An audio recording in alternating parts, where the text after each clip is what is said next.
softball, then you are going to love the Fast Pitch TV show. We're bringing you more interviews, more videos, and more product reviews than anyone else on the planet. Sit back and get ready. Here's the Fast Pitch TV show.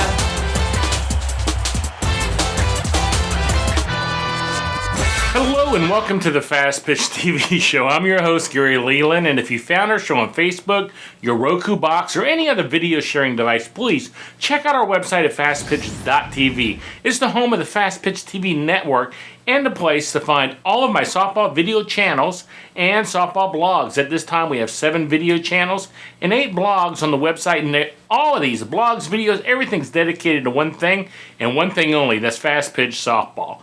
Now, earlier this year, I was at Softball Con held in Louisville, Kentucky. I've been to the first Softball Con in 2011, so I went back for 2012, and I can tell you what, it's grown a whole bunch. You really need to check out their website at softballcon.net. Now, while I was at Softball Con, I filmed my friend Bill Hillhouse as he gave a great pitching clinic. Now, this week, I'm going to bring you part 2 of his clinic. If you haven't seen part 1, I recommend you go watch episode 196 first, and then come watch this episode. Now, let's watch the clinic right after this word from my sponsor. Do you need a softball bat? Do you want to save $30? SoftballJunk.com is offering an additional $30 discount off the price of all non-sale softball bats on their website. That's right, $30. So the next time you buy a bat, go to SoftballJunk.com and enter the code FPTV30 during checkout, and wham! You just put a cool $30 in your pocket. Troubleshoot. The easiest thing to teach a pitcher is why the ball goes where it goes when they throw it. Troubleshooting for any pitcher at a young level is key. If you're a parent or if you're a coach, one of the worst things that you can do is say something to a pitcher every single time she throws a ball. Every time you throw a ball, you say something to her, you got to correct or modify what she's done. A couple things are going to happen, none of which are good. Number one, she's going to learn to tune you out. She's not going to listen to you after a while. Or number two, she's going to become dependent on your feedback. And every time she throws a ball, she's going to look at you to make sure that what she's done is okay, or she needs reinforcement or correction. What I really try to do with pitchers is I try to teach them why the ball goes where it goes when they throw it.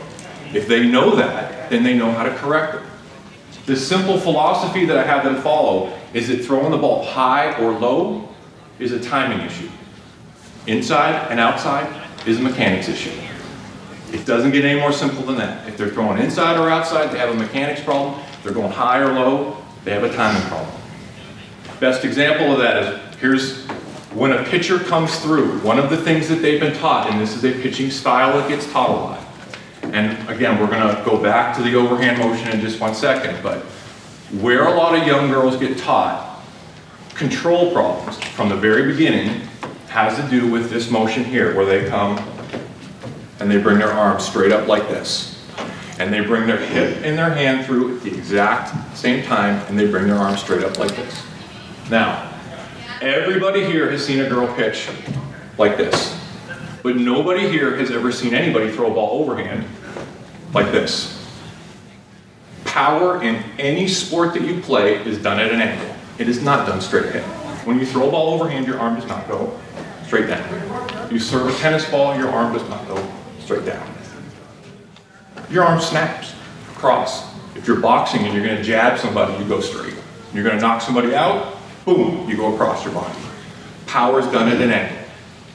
So from the very start, not only are they being taught to not utilize their body in an effective way because their arm bends instead of snaps, but the direction of the pitch gets lost because as I'm looking at my catcher and I've got to close my hips at the exact same time as my hand comes through, I'm now going to go around my body.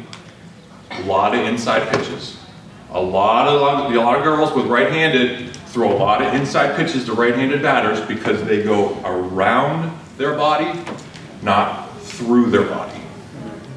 Okay? So what I make them do, understanding that the inside pitch happens because their arm did not touch their belly button.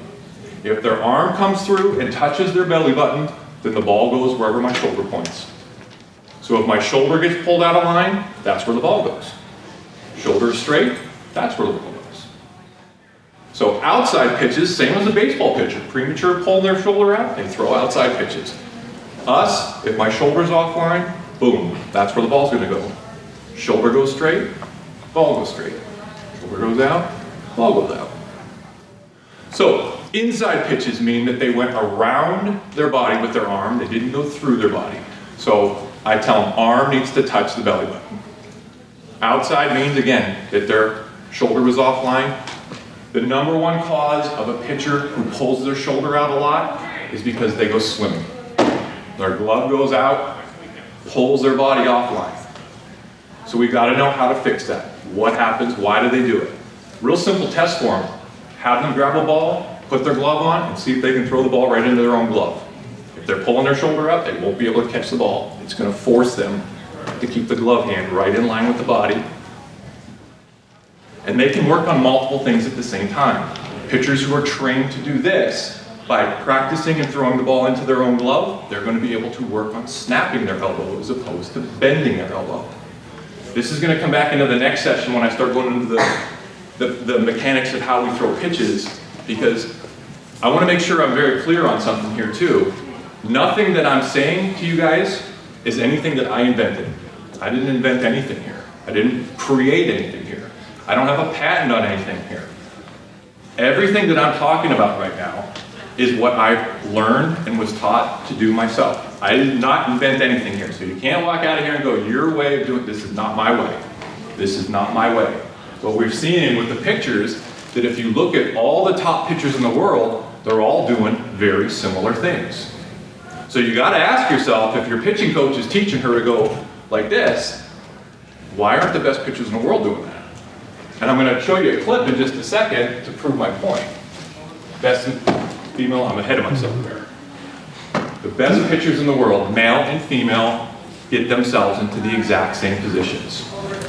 We've got to make sure that we don't confuse the musts with the styles. Another common example of a style choice is a pitcher, and a lot of girls do this. They go back like this, okay? Now, 3, potentially 4 bad things happen when a pitcher does this. Number 1, the minute she drops out of her glove, her elbow locks. And now we're right back into that muscle memory thing where they're taught to pitch with a stiff arm and they're using their wrist only. Almost every pitcher that does this, where they lock their elbow, gets really sore in their shoulder right here. If you have a 12-year-old, a 14-year-old, a 16-year-old pitcher, and they're chronically sore, and they're always having to ice because they're sore, listen, these kids should be able to do this all day, every day. I know I did when I was a kid. Getting sore means that they're overusing something. They're not dispersing what's going on here through the rest of their arm because their arm is locked. And it's locked because they're trained to lock it from the beginning. Just like we need our elbow to be bending, we need our elbow to be bending this way too. So, first thing that happens, they lock their elbow.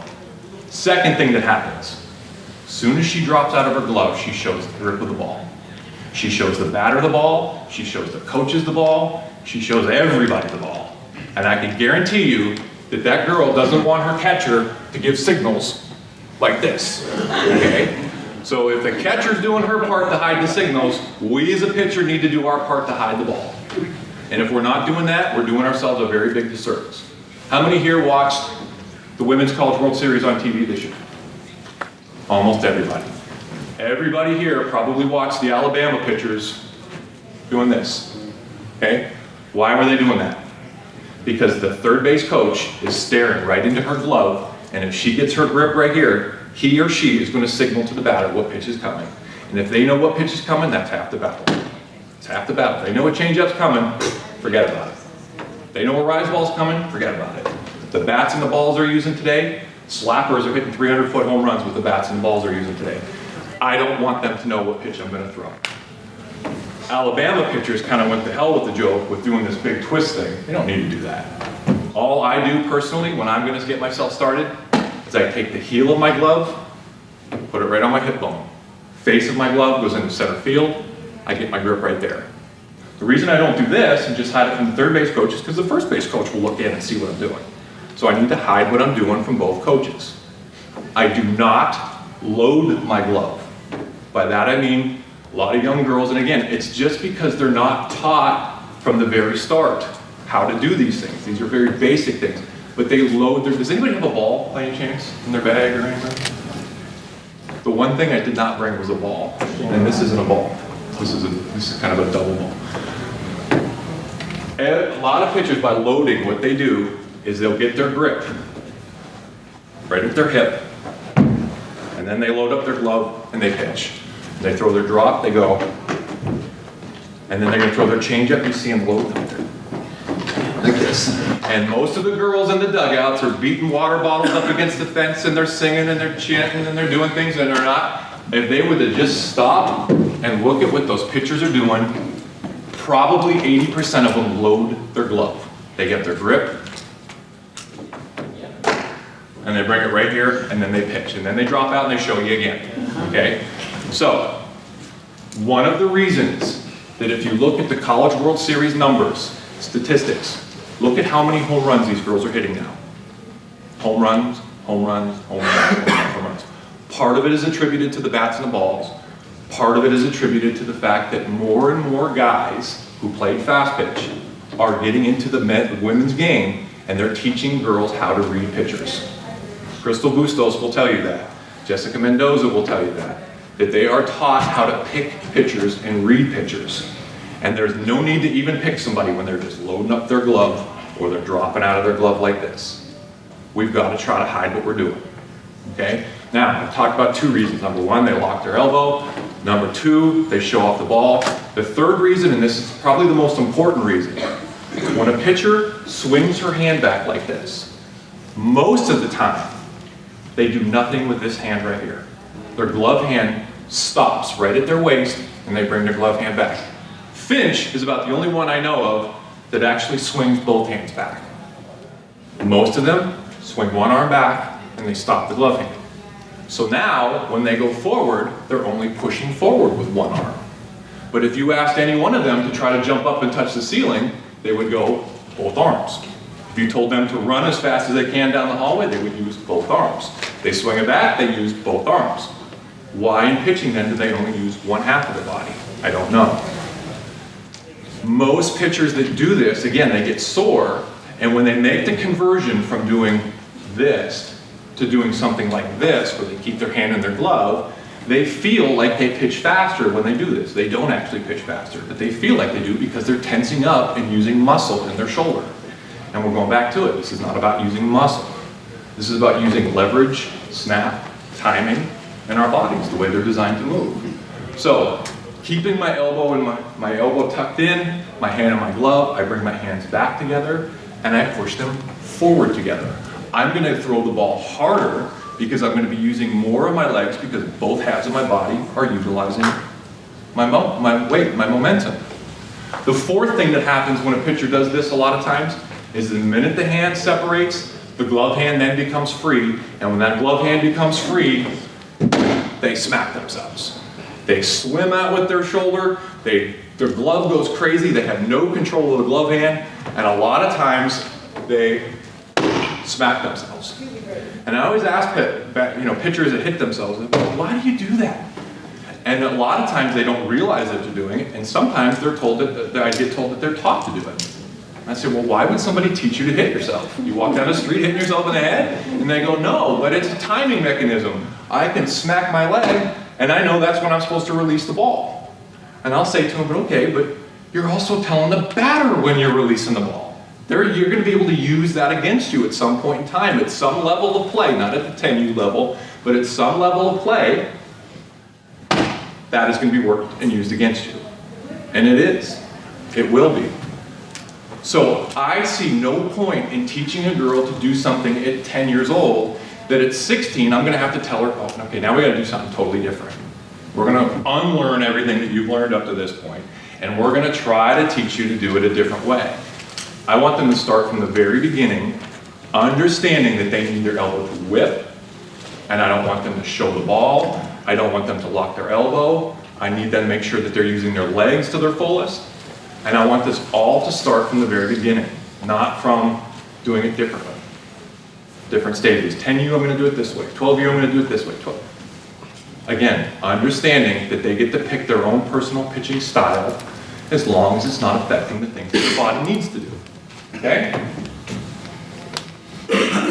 Have you heard about the great softball coaches clinic that Fast Pitch TV is hosting? They have a great lineup of speakers, including softball pitching great Kat Osterman. See all the speakers at www.fastpitch.tv/clinic.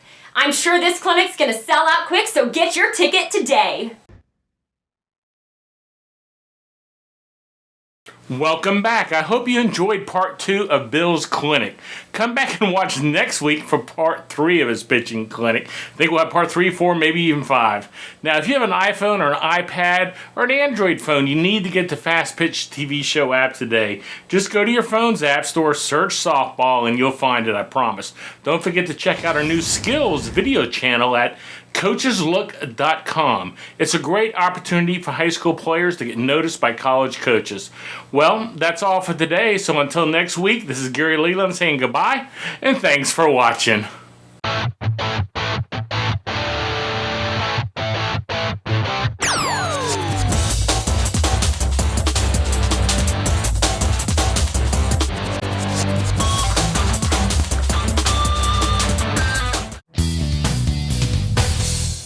This show is a member of the Fast Pitch TV network.